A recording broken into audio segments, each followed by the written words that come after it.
This is going to be an unboxing video of the Steiner GS3 rifle scope. This is the box it came in. Nothing really out of the ordinary.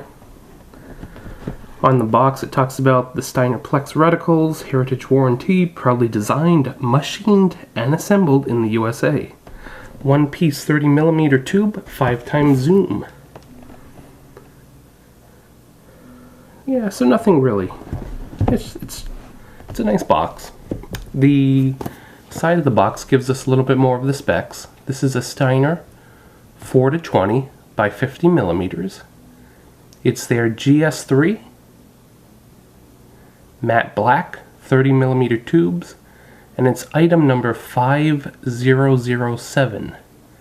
This one comes with the S7 reticle. Okay, so let's dig into it and see what it is.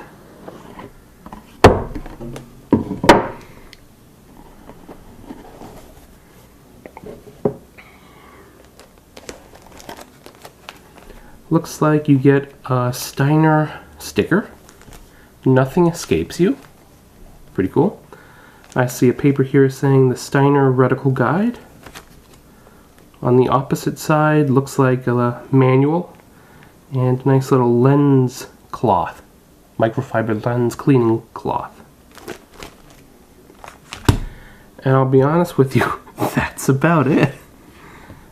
Surprisingly, at this price point, there are no scope covers, definitely no rings, but that could be expected. But yeah, no scope covers, just the scope.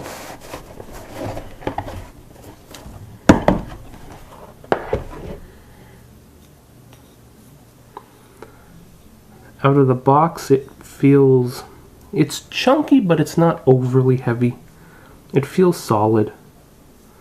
Feels like this could take a pretty good beating and still hold up.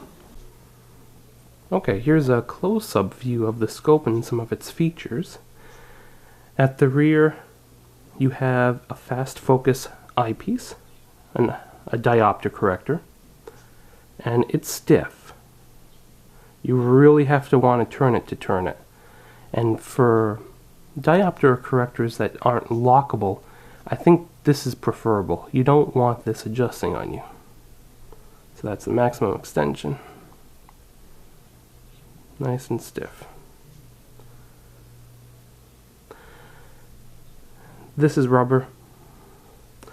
The magnification ring is also rubber coated. It has markings at 4x, 5x, 6x. Then jump to 8x, 10x, 12x, and then another jump up to 16x and 20x. You can get a good grip on this. Again, it's stiff enough that it's definitely not going to move unless if you really want to move it. Around 9x, there's a little raised rubber edge that you can get a nice grip on. You can easily grip it. I like it. I don't know how long the rubber lasts, if it's going to flake off or break off in a few years, but right now it's working good. Over to the parallax adjustment. It goes from infinity, and it's marked in 500, 400, 300, 200, 100, down to 50, and that's where it stops. This is probably the easiest moving of the smooth dials on the scope, but again, it's borderline. You still kind of have to really touch it to move it. It's not,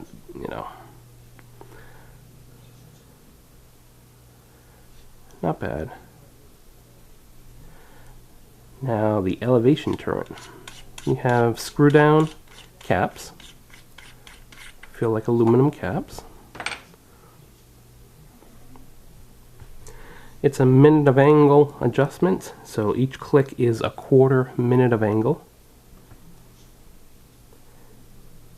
It has markers.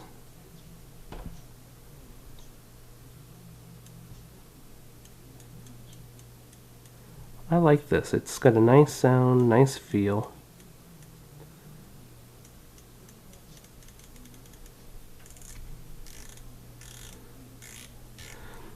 For me, this really isn't quite a tactical scope. And so I'm probably just, if I were going to keep this scope, zero it and forget it. But it's nice to know that the dials, the turrets, they feel good.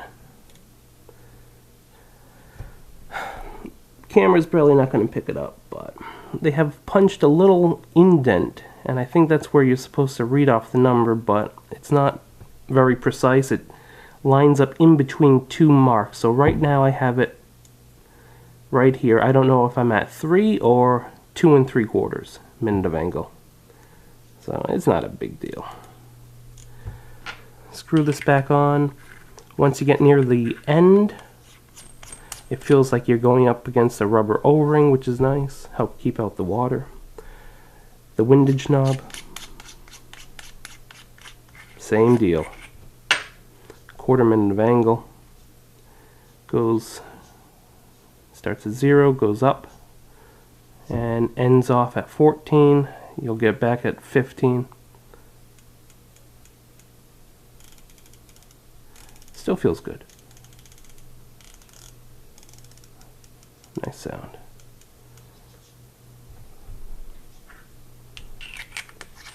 The manual mentioned something about zeroing the turrets. I didn't quite understand it.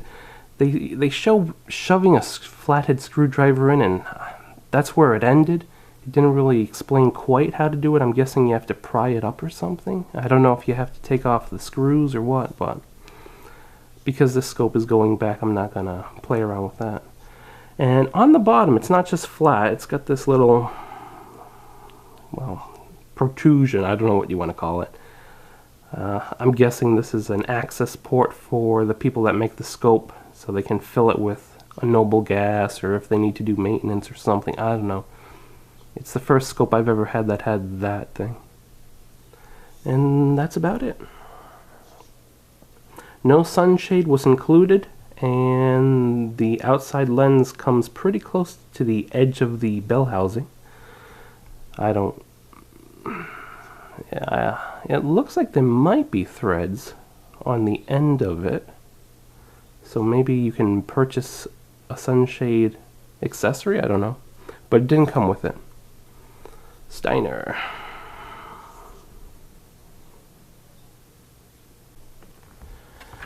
You know, just to be absolutely complete, it came with some product brochures, information.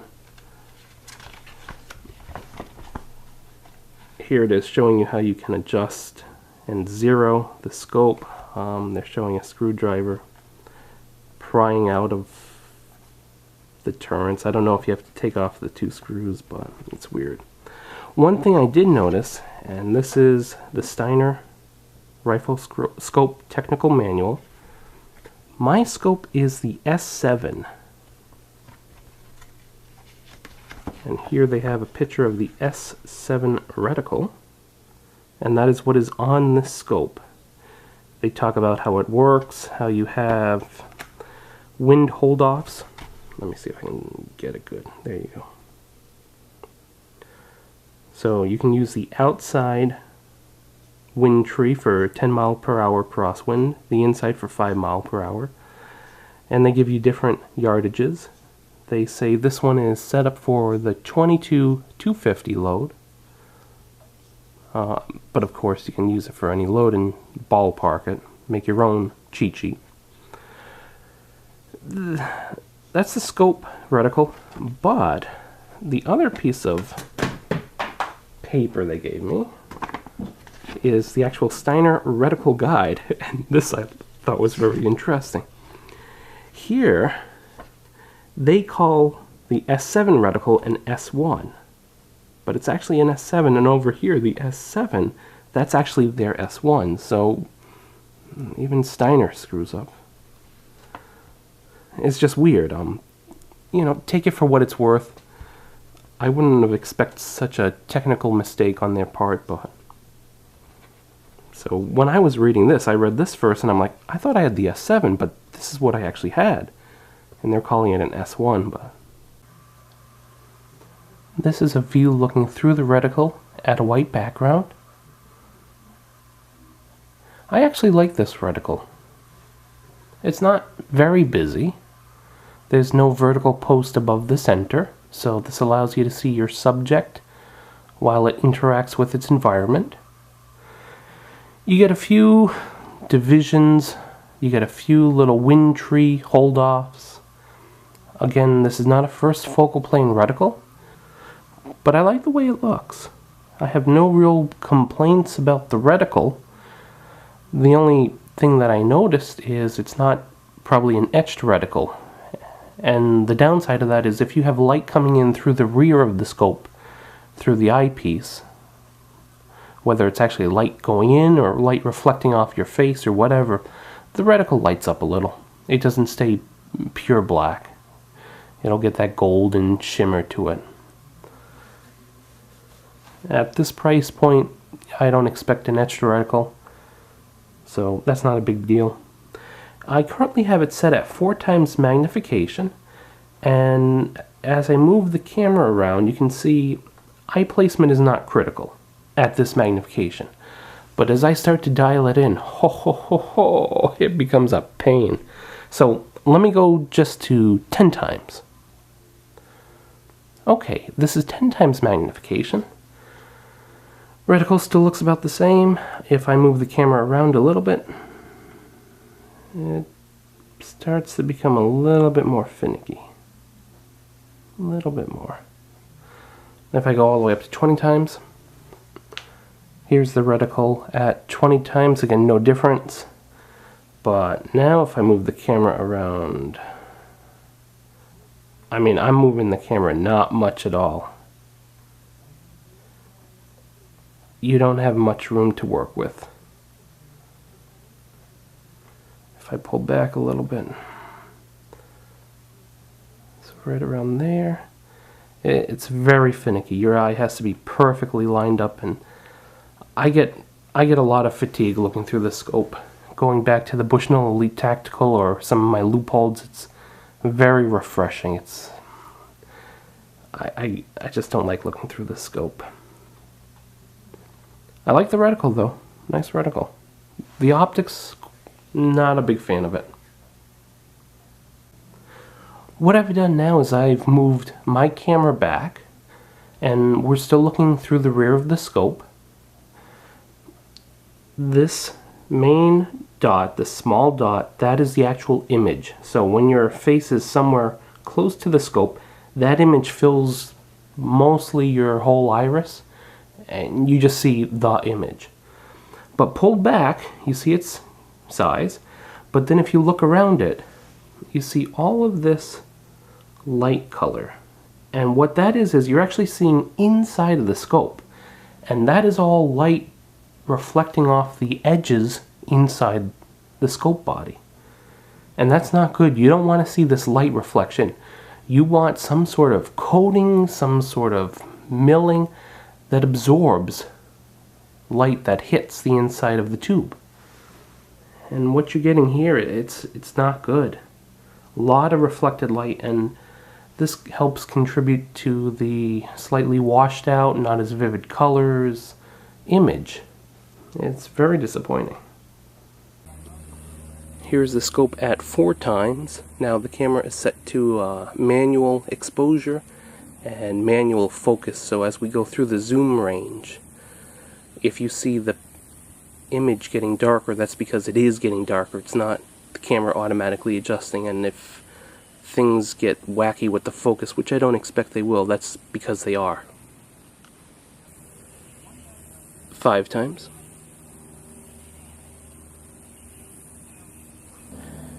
6 times.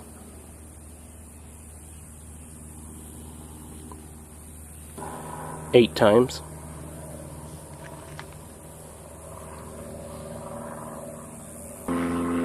10 times. 12 times.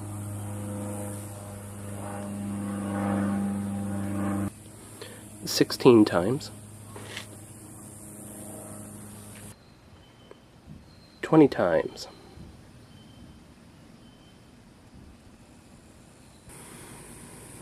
Here we are at 4 times.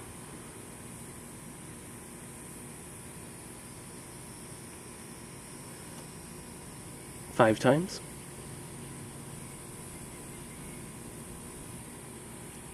6 times.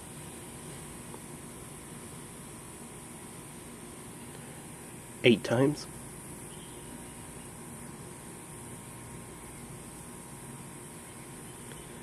10 times.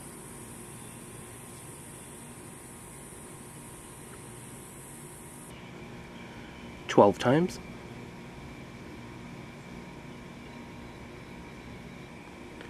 16 times.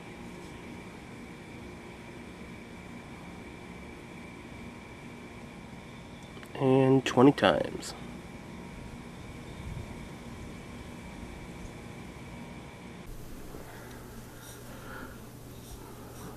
Okay, let's summarize with some of my impressions looking through the scope.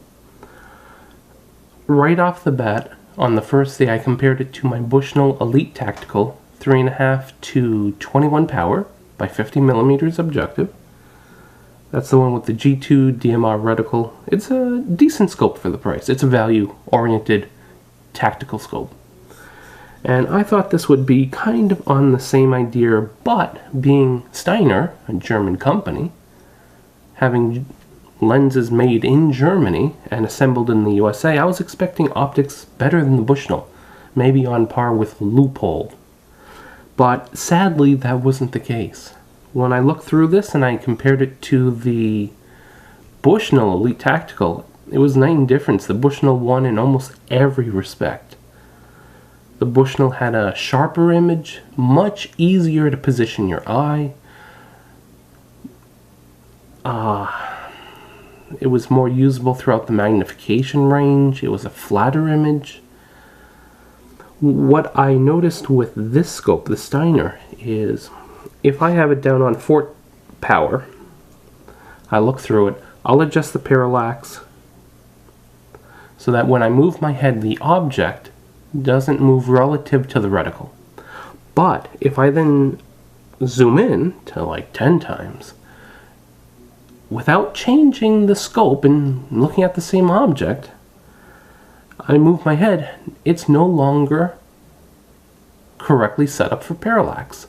Now the object moves relative to the reticle, and so I'd have to adjust the parallax knob again.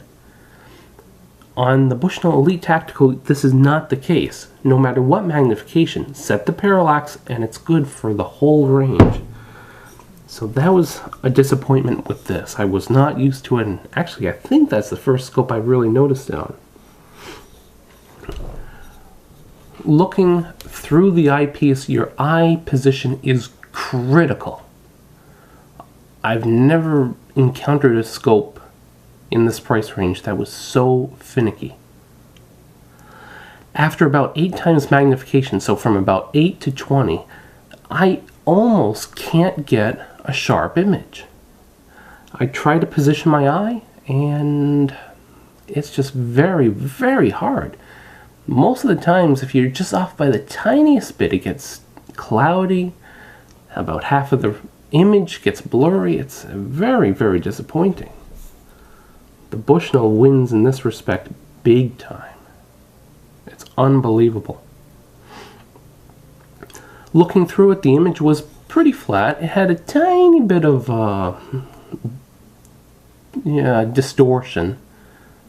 I think they would call it pincushion distortion or something. It's not a flat image at low magnifications, but once you zoom in, it's pretty good. Pretty good. MSRP on this was about $1,100. I got it on BH Photo for about $770.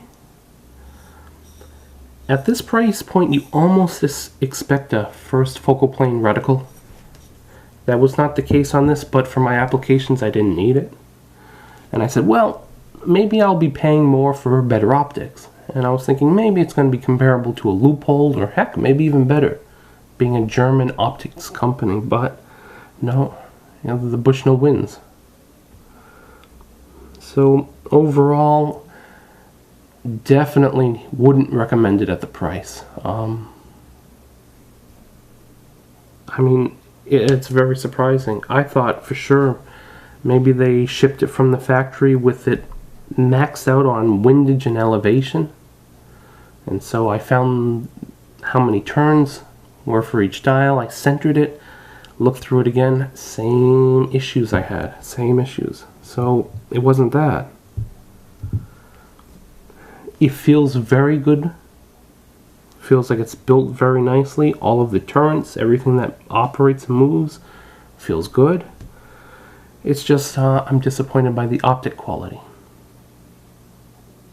So that about summarizes my impressions of this Steiner GS3 4-20 by 50 millimeters. Wouldn't recommend it at $700. If you ever found one used, maybe around 300, 400, yeah, okay, now you're getting enough features that maybe you can put up with the bad optics. But for me, a Bushnell is about the minimum of optic quality that I want. I'm always looking for better if I can get it, something like a Leupold. So this is going to go back. I'm going to try a Leupold VX3i. They're 4.5 to 14 by 50 with the side focus, and hopefully I'm much more impressed. Hope this video was helpful. If you have any questions or comments, feel free to leave them, and I'll try my best to get back to you and help. Have a wonderful day, guys. Bye.